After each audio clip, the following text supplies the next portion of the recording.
Hello and welcome to the YouTube channel of Dips Academy. आज हम complex analysis का part C का question discuss करेंगे जो 16 फेब को आया हुआ है। Part C.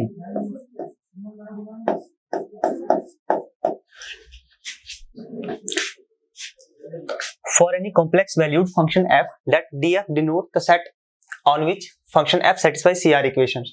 That means इसने क्या किया हुआ है, एक df f एक सेट बनाया हुआ है, उसमें कौन से पॉइंट्स लिए गए हैं, on which function f the set of all points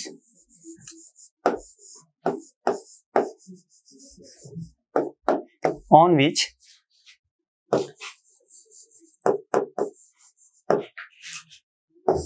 f satisfies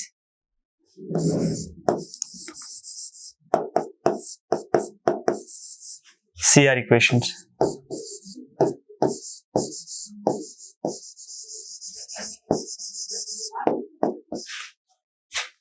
ठीक, अब हमें क्या करना है, ये चार ऑप्शन जो दिए गए हैं उनमें से हमने एक दो या तीन, पार्ट सी का क्वेश्चन है तो सारे फंक्शन भी हो सकते हैं, हमने वो वाले फंक्शंस आइडेंटिफाई करने हैं जिन पे D of F equals to C हो जाए।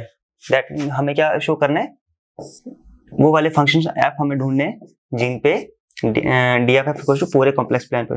दैट मींस वो वाले फंक्शंस हमने यहाँ पे फाइंड देखने हैं, ढूंढने हैं जिन पे ये जो CR इक्वेशंस हैं पूरे C पे सेटिस्फाई कर जाएं, सारे पॉइंट C के उन पे सेटिस्फाई कर जाए CR इक्वेशन। अब देखते हैं, पहला फंक्शन लेते हैं हम, option A.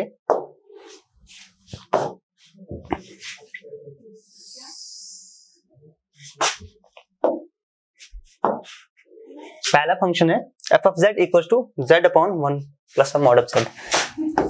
A function, a option, f of z equals to z upon 1 plus modulus of z। तो इससे पहले हम CR इक्वेशंस देख लेते हैं। CR इक्वेशंस,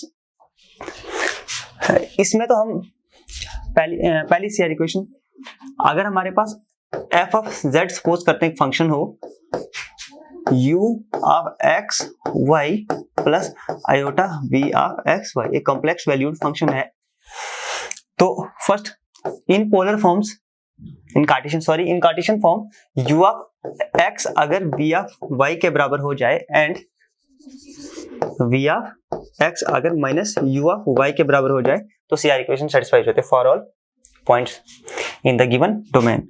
दूसरा, हमें एक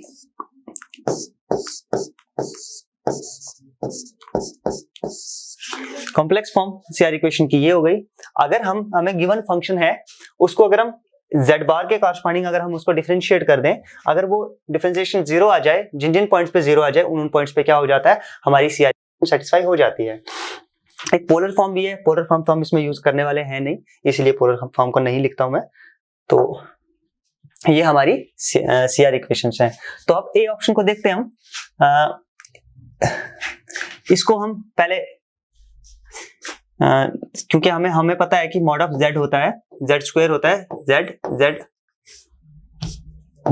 z बार इक्वल टू, तो इसका मतलब क्या है, हमें क्योंकि मॉड ऑफ z की वैल्यू निकालनी है तो implies modulus of z equals to under root of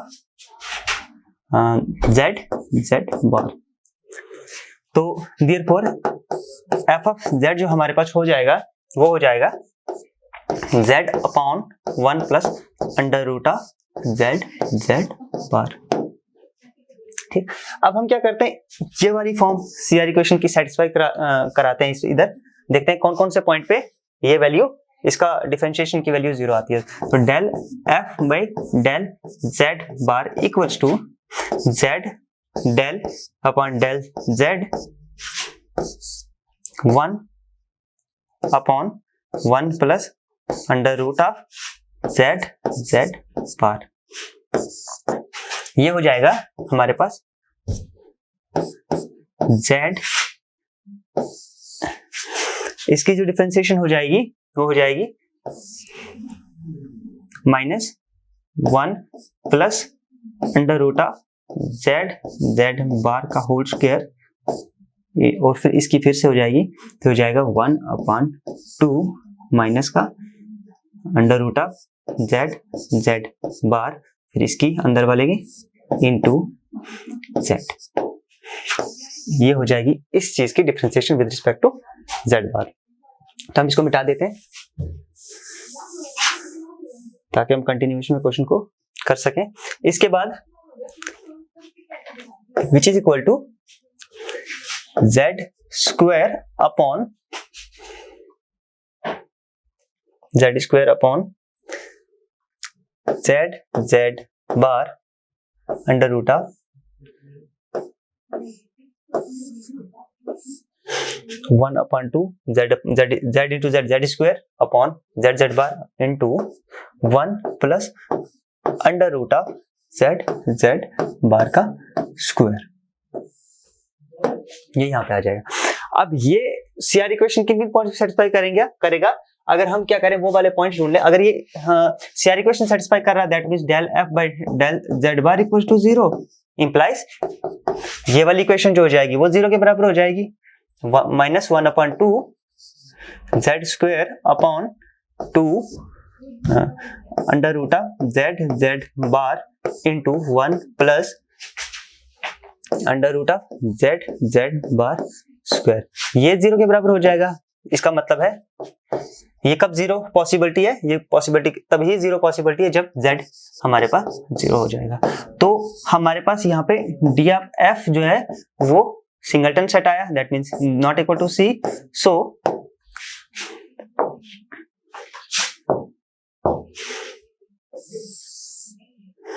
so implies option A is incorrect। ठीक, ऑप्शन ए हमारे पास इनकरेक्ट है, तो इसके लिए हमारे पास ऑप्शन ए गलत हो गया। अभी नेक्स्ट देखते हैं हम बी ऑप्शन। बी ऑप्शन में क्या दिया हुआ है, cos of alpha x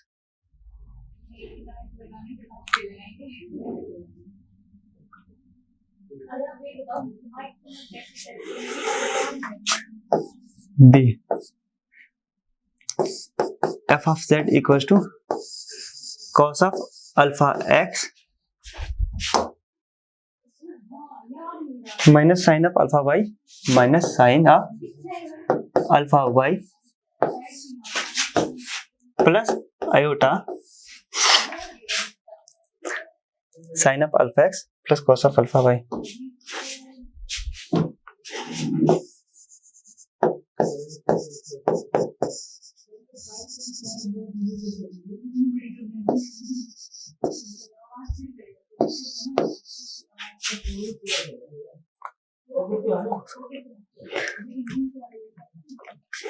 cos of alpha x minus sine of alpha y sine of alpha x cos of, ठीक, ये हमारे पास गिवन बी पार्ट में फंक्शन।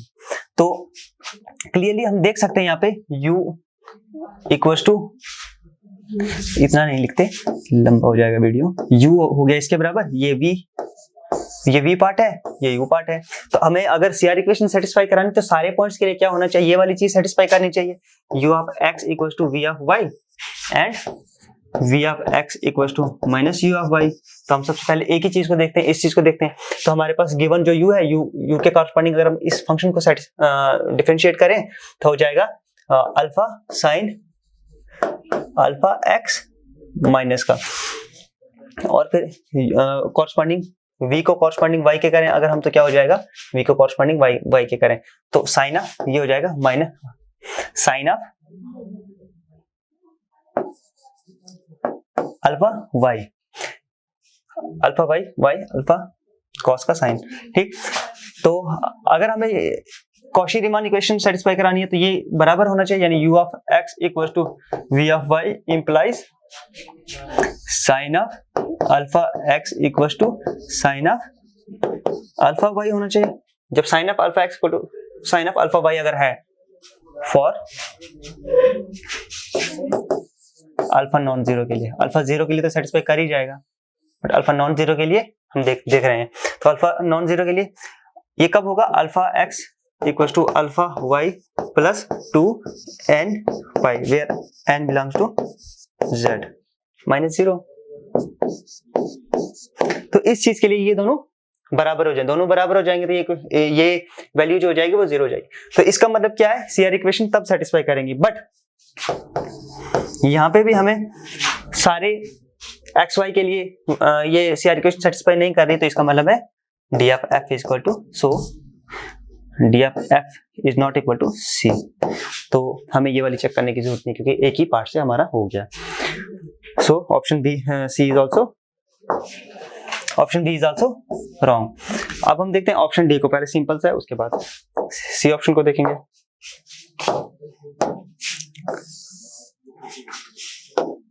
ऑप्शन डी हमारे पास एफ ऑफ जेड जो दिया हुआ है वो क्या दिया हुआ है, पेजेस से देख लेता हूँ, x square plus iota y square,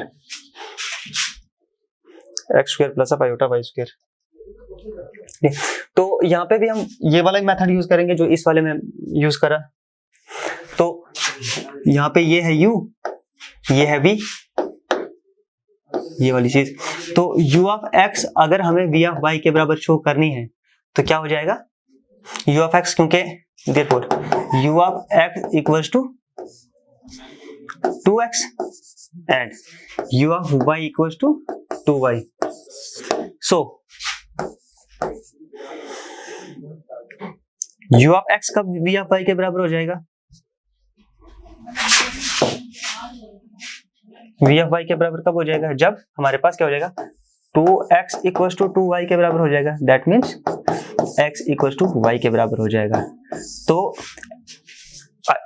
अगर दैट इज अगर हमारे पास x y के बराबर है तो इस टाइप के पॉइंट्स के लिए हमारे पास x plus iota x belongs to c point के लिए तो सारी सीआर, ये वाली सीआर इक्वेशन सेटिस्फाई हुई हो गई। बट अगर ये x is not equal to y हुआ तो हमारे पास क्या हो जाएगा, ये 2 implies 2x is not equal to 2y हो जाएगा।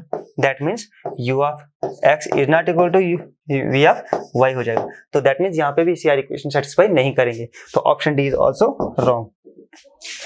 So option D is also wrong. अब ऑप्शन सी के बारे में बात करें तो ऑप्शन सी थोड़ा लेंथी है और यही ऑप्शन सही है, 3 ऑप्शन गलत हो गए तो चौथा सही होना चाहिए। तो इसको टिक करके आप एग्जाम में निकल सकते हैं आगे। बट यहाँ पे हम इस चीज को चेक करेंगे है भी या नहीं, पता लगा बाद में कुछ नहीं गलत है। तो सी ऑप्शन हमारे पास दिया हुआ है f of z equals to 1 upon 1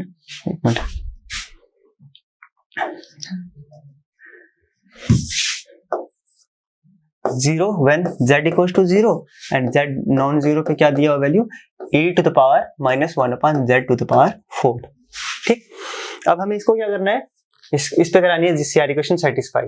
तो सीआर इक्वेशन सिंपली हम क्या देखते हैं, वो ये वाली देखते हैं, del f by del z bar equal to 0 अगर हो जाए तो हमारी सीआर इक्वेशन सेटिस्फाई हो जाएगी। बट z इक्वल टू 0 पे 0 दे रखा और z नॉन जीरो पे, पहले नॉन जीरो पे चेक करते हैं। हम क्या करते हैं, यहाँ पे लेट करते हैं g of z equals to e to the power minus 1 upon z to the power 4। तो इसको अगर हम del g by del z bar, एक मिनट, हाँ, g ऑफ z, तो अगर हम इसको लॉग लगा लें ये हो जाएगा लॉग एक्सपोनेंशियल कैसे minus 1 upon z to the power 4। तो अब क्या करते हैं, इसको with respect to z bar differentiate करें तो क्या हो जाएगा 1 upon g of z into del by del z bar g of z equals to इसकी डिफरेंशिएशन, तो ये 0 हो जाएगा। That means 1 upon e to the power minus 1 upon z to the power 4 del by del z bar g of z equals to 0। That means del by del z bar g of z equals to 0 when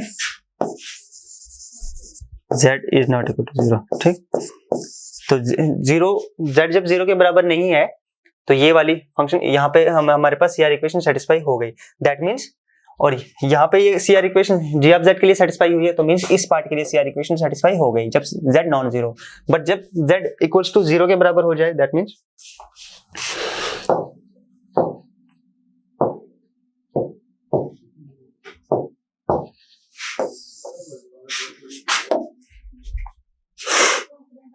इस part के लिए CR equation satisfy हो गई, but for z equals to 0 के लिए तब तो दिक्कत है। तो इसके लिए हम क्या करेंगे, इसके लिए हम आगे फर्दर सॉल्व करेंगे।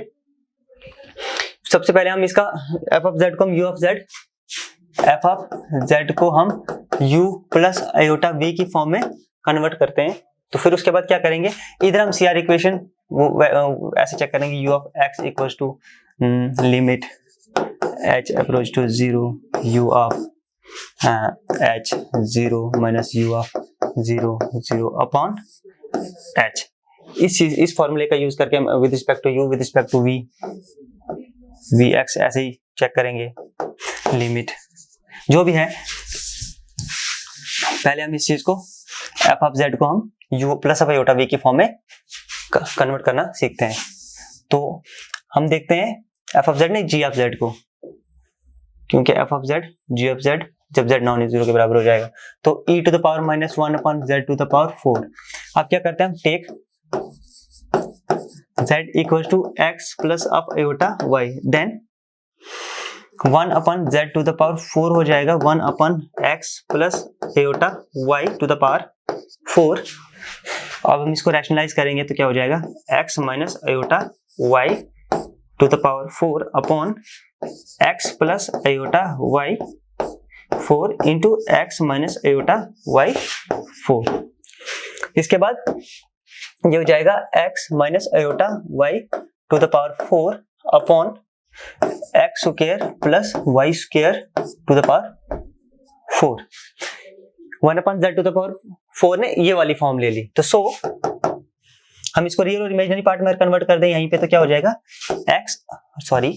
क्योंकि हमें यहाँ पे पावर 4 है तो इसको पावर 4 की फॉर्म में एक्सपेंड करना पड़ेगा। हमें पता है कि a plus b to the power 4 क्या होता है, तो a to the power 4 plus b to the power 4 plus 6a square b square plus 4ab into ab a square b square नहीं 4ab into a square plus b square, ये वाली form होती है a plus b का whole to the power 4 के बराबर। तो इस चीज को ये वाला फॉर्मूला लगा के, इस चीज को ये वाला फॉर्मूला लगा के हम क्या करते हैं, एक्सपेंड करते हैं। तो क्या हो जाएगा, ये हो जाएगा x to the power 4 plus y to the power 4 a square b square minus 6x square y to the power 2 minus 4ab तो माइनस आ जाएगा iota 4xy into x square minus y square. ये यहां तक है, ठीक। Upon x square plus y to the power 2 का 4, ये हमारे पास हो गया 1 upon z to the power 4, इस फॉर्म में आ गया। अब हम क्या करेंगे, इसको u और v की फॉर्म में खोलते हैं।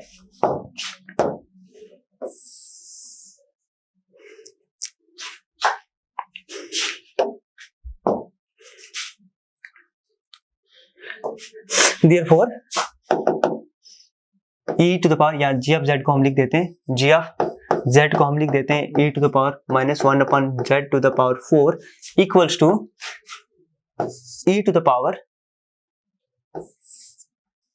Upon x to the power 4 square plus y square to the power 4, यही है टू द पावर 4। अब x to the power 4 plus y to the power 4 minus 6x square y square minus iota 4xy into x square minus y square. Main ये है। तो x square minus y square iota 4xy 6x² y square. ठीक, तो यहाँ तक ये question हो गया। अब इसके बाद क्या करेंगे, हम इसको क्या करते हैं, इसको u और v की फॉर्म में कन्वर्ट करना है। u और v हमें यहाँ से निकालना है। तो कैसे होगा, ये हो जाएगा रियल और इमेजिनरी यहीं पे हम अलग कर देते हैं। e to the power x to the power 4 minus plus y to the power 4 minus 6x square y square upon x square plus y square, ये यहाँ तक into minus minus plus e to the power iota 4xy x square minus y square upon x to the power 2 plus y to the power 2 का 4। यहां तक ये हो गया। अब क्योंकि e to the power iota theta हमारे पास cos ऑफ, या CIS लिख दो, CIS थीटा के बराबर होता है, तो इसका मतलब है ये भी ये ऐसे लिख देते हैं हम, e to the power minus x to the power 4 plus y to the power 4 minus 6x square y square, x इसका 4 है, square plus y square to the power 4।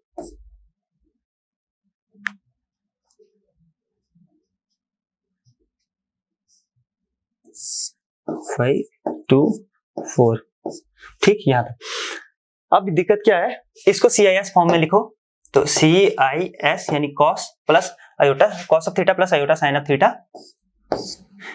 4xy x square minus y square upon x square plus y square to the power 4। ये यहां तक हो गया।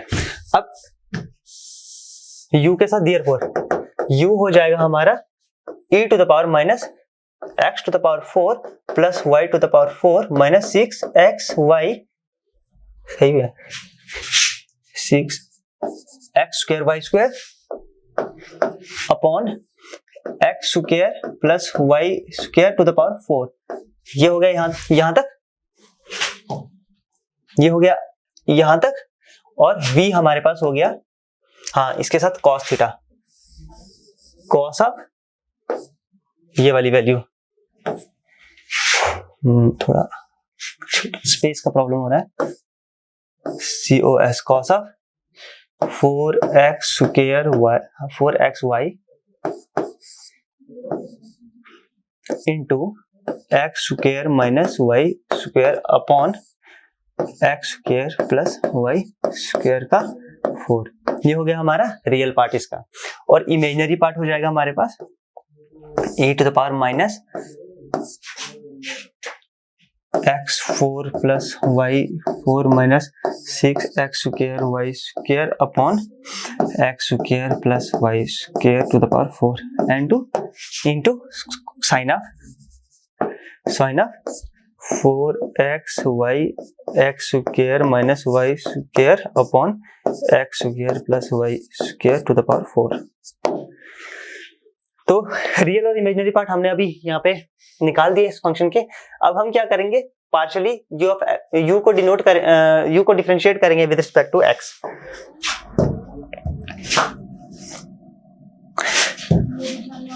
तो हमें पता है u ऑफ x कैसे होता है, u of x limit h approach to 0 u of x 0 minus u of 0 0 upon h। तो हमारे पास u ऑफ x 0, x तो 0 है हमारे पास, इधर h हो जाएगा, ठीक, x plus of h net में 0 प्लस ऑफ h, तो ये हो जाएगा। और यहाँ पे हमारे पास h की जगह ये है, तो ये 0 हो जाएगा, ये वैल्यू यहाँ u में, ये वैल्यू 0, ये वैल्यू 0, ये वैल्यू 0, तो बचेगा x to the power 4 upon x square, that means h to the power 4 upon h square. तो यहाँ पे तो ये वैल्यू 0 हो जाएगी, cos ऑफ 0 1, तो ये हो जाएगा e to the power minus h to the power 4 h to the power 4 upon h to the power 8, 4 upon h to the power 8 upon h minus 0 limit h approach to 0। ये हो जाएगी limit h approach to 0, h approach to 0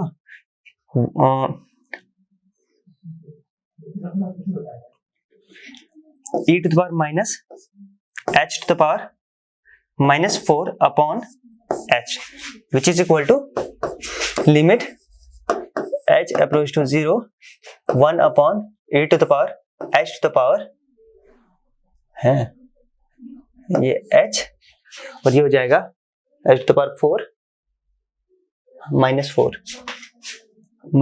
4 हाँ ठीक। जब जब h 0 को जाएगा तो ये वैल्यू 0 हो जाएगी, तो so u of x equal to 0। अब नेक्स्ट स्लाइड पे v ऑफ y निकालते हैं।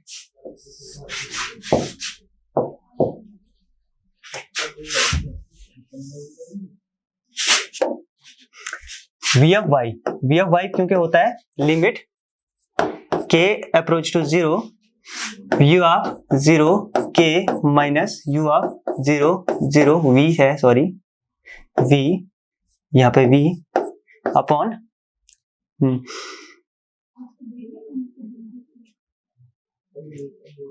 u ऑफ y निकालते पहले u ऑफ y, तो k अपॉन k, तो ये हो जाएगा लिमिट k अप्रोच टू 0, ये हो जाएगा, ये बचेगा एक और यहां से ये बचेगा। तो सिमिलरली यहाँ x की वैल्यू 0 है तो 0 0, y की value k to the power 4 upon k to the power minus 8, वैसे करके ये वाली चीज भी इस फॉर्म की कुछ आएगी, h की जगह k रिप्लेस कर देना और यहाँ पे जो वैल्यू आ जाएगी 1 upon k into e to the power k to the power minus 4, ये भी 0 को जाएगा। तो सो therefore u of x 0 at 0 0 and u of y भी 0 0 पे 0 at 0 0। now v of x जब हम क्या करेंगे,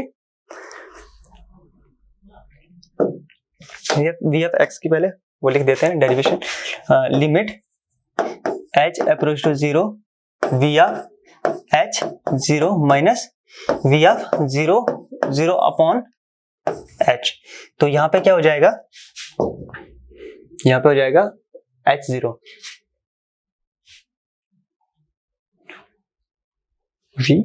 v हाँ यहाँ पे v ये है तो यहाँ पे 0 h और 0 वैल्यू पुट करनी है, तो इसकी जगह h, इसके 0, ये 0, यहाँ पे 0, तो ये साइन वैल्यू पूरी 0 दे देगा यहाँ पे।